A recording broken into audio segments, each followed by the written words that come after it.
गिरिराज सिंह सब संविधान बदलने की बात कर रहे हैं। या तो इन सब लोगों को निष्कासित कीजिए पार्टी से, या यहां पर बैठ के लच्छेदार बातें मत कीजिए। आपने यहां पर एक बात कही, आपने एक सवाल पूछा, मैं छोटी सी बात कह देती हूँ, सुधांशु जी से थोड़ी मित्रता है, इसका खामियाजा आपको ना भुगतना पड़े, मुझे नहीं पता। 15% आरक्षण की बात, 15% बजट खर्चे की बात मोदी जी ने कल करी।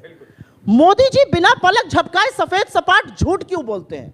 इस देश का प्रधानमंत्री झूठ क्यों बोलता है? आज चर्चा यह होनी चाहिए। मैं दावे के साथ कहती हूं और मैं यहां पर सीना ठोक के कहती हूं, एक डॉक्यूमेंट, एक कैबिनेट कमेटी की मिनट्स ऑफ द मीटिंग दिखा दे जहां पर ऐसा हुआ हो। आप आकर कुछ भी बोल दीजिएगा, आपने दाम्पत्य का सूत्र निभाया या निभाया, मैं उस डिबेट में नहीं पढ़ना चाहती हूं। आप कह दीजिएगा ब्याहताओं को आपका मंगलसूत्र छीन लेंगे, आप कह दीजिएगा एक भैंस छीन लेंगे, आप कह दीजिएगा ये 48 पन्ने का मेरा विजन डॉक्यूमेंट है, हमारा घोषणा पत्र है, 15,329 शब्द है। एक शब्द दिखा दीजिए जो मोदी जी कहते हैं। आज यहां से मंच से जाऊंगी और कभी ऐसे मंच पर नहीं आऊंगी अगर एक भी बात जो मोदी जी कहते हैं वो दिखा दीजिए। तो दिक्कत की बात यह है कि नरेंद्र मोदी इस देश के प्रधानमंत्री हैं, वो लगातार झूठ बोलते हैं। उनके झूठ को बेचारे कुछ लोग फैक्ट चेक करते हैं, large sections of the media fact check भी नहीं करता है, वही बात नीचे तक चलती है। कोई तो खड़ा होकर पूछे कि कहां से आपने ये 15% की बात करी, कहां से आपने मंगलसूत्र की बात करी? ये मंगलसूत्र जो हम पहनते हैं ब्याहता औरतें, ये कोई तार है? ये सोने का तार है या धागा है जिसको डाल लेते हैं? अरे एक पति का एक जीवन पर्यंत आप एक निशानी पहनते हैं, किस तरह की फिजूल की बातें करते हैं भाई प्रधानमंत्री? नहीं, बिल्कुल निश्चित तौर पर ये सवाल पूछे जा रहे हैं भारतीय जनता पार्टी के नेताओं से, लेकिन ये आपसे भी तो पूछा जाएगा कि जब आप संविधान बदलने की बात करती हैं तो भारतीय जनता पार्टी के किस घोषणा पत्र में, किस मैनिफेस्टो में इस बात का जिक्र है कि वो अगर आ गए, पूर्ण बहुमत की सरकार बन गई, 400 सीटें आ गई तो संविधान बदल देंगे? उनके पूर्व केंद्रीय मंत्री अनंत हेगड़े, उनके अयोध्या के सांसद लल्लू सिंह, उनकी ज्योति मिर्धा जो प्रत्याशी हैं हमारे यहां से ही गई हैं, वो गिरिराज सिंह, सब लोग तो बोल रहे हैं खड़े होकर, पब्लिक मंच से बोल रहे हैं संविधान बदल देंगे। तो या तो मोदी जी अपनी अगली पब्लिक रैली में कहें कि ये सब लोग देश विरोधी हैं, भाजपा इनसे कोई ताल्लुक नहीं रखना चाहती है, मैं इन सबको पार्टी से निष्कासित करता हूं, ये जो बात कह रहे हैं ये गलत है। मतलब इधर आप भांजेंगे संविधान बदलना उनकी तरफ, और यहां पर आकर मीडिया कहेगा नहीं वो कहां बोल रहे हैं, अरे उनके लोग बोल रहे हैं। हमारा कोई लोकल बलिया का प्रवक्ता कुछ बोल देगा तो उस पर होगा पब्लिक डिबेट, प्राइम टाइम पर टीवी 9 पर डिबेट होगा। यहां उनके सांसद बोल रहे हैं, सुई टपक सन्नाटा है। तो ये मीठा मीठा गप और कड़वा कड़वा थूक नहीं है। सैम पिट्रोडा ने, जो अब इस पार्टी के पद पर भी नहीं है, इस्तीफा दे दिया, उन्होंने एक इस्तीफा दे दिया, उसको छोड़िए, उन्होंने एक बयान दिया। उस बयान पर 48 घंटे चर्चा हुई। कांग्रेस पार्टी के शीर्ष नेतृत्व से लेकर हम सब ने, जो संचार विभाग में है, संचार विभाग के प्रमुख हैं, कहा कांग्रेस का इससे कोई लेना देना नहीं है। आप डिबेट क्यों कर रहे थे उस पर? आप 48 घंटे तक क्यों राहुल गांधी की फोटो लगाकर डिबेट कर रहे थे? वो इसलिए कर रहे थे सुप्रिया जी, नहीं सुप्रिया जी, कितने डिबेट, आपने सवाल पूछा मैं बता दूं, वो इसलिए कर रहे थे क्योंकि जब प्रधानमंत्री ने वेल्थ डिस्ट्रीब्यूशन वाला बयान दिया, आप टाइमिंग देखिए, उसी वक्त पर सैम पित्रोदा नमूदार होते हैं और कहते हैं कि वहां पर 45%, 55% वाला वो विरासत टैक्स दिया जाता है। आपने मेरे सवाल का जवाब खुद ही दे दिया। कैसे? जिस समय प्रधानमंत्री ने यह कहा, उन्होंने ये कह दिया। जिस समय हम कह रहे हैं कि ये संविधान बदलने वाले, इनके लोग कह रहे हैं संविधान बदलना है, आपने तो जेपी नड्डा और नरेंद्र मोदी की फोटो लगाकर डिबेट नहीं किए। आपने तो नहीं बोला कि लल्लू सिंह आपके सांसद ने कैसे कहा, आपने तो नहीं बोला अनंत हेगड़े ने कैसे कहा, आपने तो नहीं बोला। चलिए यही इसी सवाल से, इसी हमारे नेताओं के तो किसी बयान को लेकर कह रहे हैं, मैंने तो इनके कृत्य बता दिए। इन्होंने कहा कोई बलिया का नेता बोल देता है तो ऐसा होता ही। बताइए, राहुल गांधी पर्ची फाड़े थे, वो बलिया के नेता थे? ये बताइए, नेशनल एडवाइजरी काउंसिल के चेयरमैन सोनिया गांधी जी जो कोई छोटा मोटा नेता थी, उनकी बड़का बड़का फोटो लगती थी और प्राइम मिनिस्टर की छोटका छोटका फोटो लगती थी। मतलब कैबिनेट रैंक जिसको है उसकी फोटो बड़ी लग रही है और उनकी फोटो छोटी लग रही है। और एक दिखा दीजिए सुधांशु जी, एक फोटो दिखा दीजिए। चलिए, हम और आप राजनीतिक मंच साझा नहीं करेंगे, ये यहां पर कह रही हूं।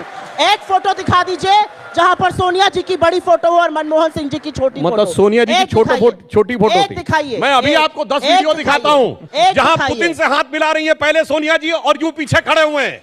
के ऊपर सुनिए, यूपीए की चेयरपर्सन है, अभी दिखाएं, यूपीए चेयरपर्सन, यूपीए की सुनिए, चेयरपर्सन बांग्लादेश की प्रधानमंत्री जो वो कले भी नहीं है, ये पीछे असलियत है, आप लच्छेदार बातें करते हैं। मेरी बात को कहता हूं, यूपीए की चेयरपर्सन सोनिया गांधी, अगर कोई डिग्निटरी आ रही है, उनसे मिल रही है, आपको क्या दिक्कत है? चलिए मैं जवाब देता हूं। मोहन भागवत को आप क्यों बिठाते हैं? क्या है मोहन भागवत? आप मुझे इस बात का जवाब दीजिए। आपको सोनिया गांधी से आपत्ति है? 1 मिनट, सोनिया गांधी तो राजनीतिक बोलने के बाद सोनिया गांधी राजनीतिक, अपने रिटर्न पे। चलिए मैं कोट करता हूं, सोनिया जी की उपस्थिति में मनमोहन सिंह जी ने प्रणब मुखर्जी की पुस्तक विमोचन के समय कहा कि जब मैडम ने मुझसे कहा कि प्रधानमंत्री बनना है तो मैं प्रणब दा के पास गया। मैंने प्रणब दा से कहा, प्रणब दा आप मुझसे अधिक योग्य हैं, प्रणब दा आप सबसे अधिक योग्य हैं, मगर मैडम ने मुझे आदेश दिया है प्रधानमंत्री बनने के लिए, बड़का कौन छुटका कौन बताइए।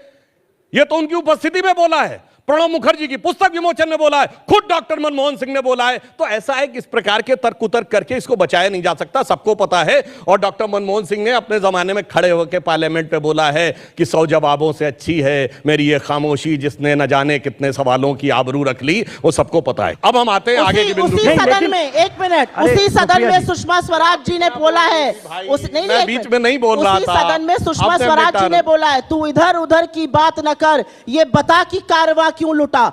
20 करोड़ रोजगार देना था, 15 लाख सबके अकाउंट में डालना था, किसान की आय दुगनी करनी थी, 100 स्मार्ट सिटी बनानी थी, पेट्रोल डीजल का दाम 35 पर लाना था, रुपया डॉलर 1 कराना था, ठीक है, चीन को लाल सुप्रिया आंख जी। दिखानी थी। ये सब कुछ नहीं हुआ। चलिए, तू थोड़ा इधर सवाल उधर जवाब की हो बात जाए, न थोड़ा कर, सवाल जवाब ये हो जाए। बता कि एक मिनट, कारवा अब अपने टर्न में सुप्रिया बोलिए जी, तो बेहतर रहेगा। आप आपने तो क्या बहुत बोल सुधांशु चुकी जी से हैं। सवाल आपने तो क्या करने बोलने दीजिए मुझे, सुप्रिया जी। ए सुनिए, कह रहे थे कारवा लुट गया, कहते थे एसबीआई एलआईसी बर्बाद हो गया। अभी चेक करिए जाके, पिछले क्वार्टर में भारत की सबसे ज्यादा प्रॉफिट मेकिंग कंपनी कौन है, इवन इंक्लूडिंग प्राइवेट, रिलायंस से भी ज्यादा प्राइवेट कंपनियों ज्यादा 22,000 करोड़ रुपए का एसबीआई ने क्या कहते कारवा लुट गया, कारवा लुट गया, हाईएस्ट प्रॉफिट गेन किया है। ये है इनकी। अच्छा सुधांशु जी, और ये फिर मुझे ये बताइए। ये देखिए, आपने अपने समीर टर्न पे जी, बोल अच्छा नहीं नहीं पूरी सुप्रिया जी, बात प्लीज, करें, या मैं तो बीच सुधांशु बीच जी को में- कंप्लीट करने दीजिए, फिर मेरा मैं सवाल। ये कहने का प्रयास कर रहा हूं कि ये जो लोग का हल्ला मचाते हैं, एक्चुअली में इनको पता ही नहीं होता है कि नीचे की जमीन का आधार क्या है। इन्होंने कहा इकोनॉमी, अब बता रहा हूं, पेट्रोल डीजल खोलिए अपना अपना मोबाइल में, अभी से कहता हूं। 2004 में कितने का था डीजल? 22 रुपया। 2014 में हमारी सरकार आई, 52 रुपया। कितना राइज हुआ? 220%। आज कितना है डीजल? 87 रुपए। कितना राइज है? 65%। अब सुनिए, 90 रुपए। अरे सुनिए ना, तो कितना हुआ? चलो 90 है तो कितना हुआ? 70%। 70% हुआ ना, आपके में 210%। और सुनिए, पेट्रोल कितना था 2004 में? 32 रुपया।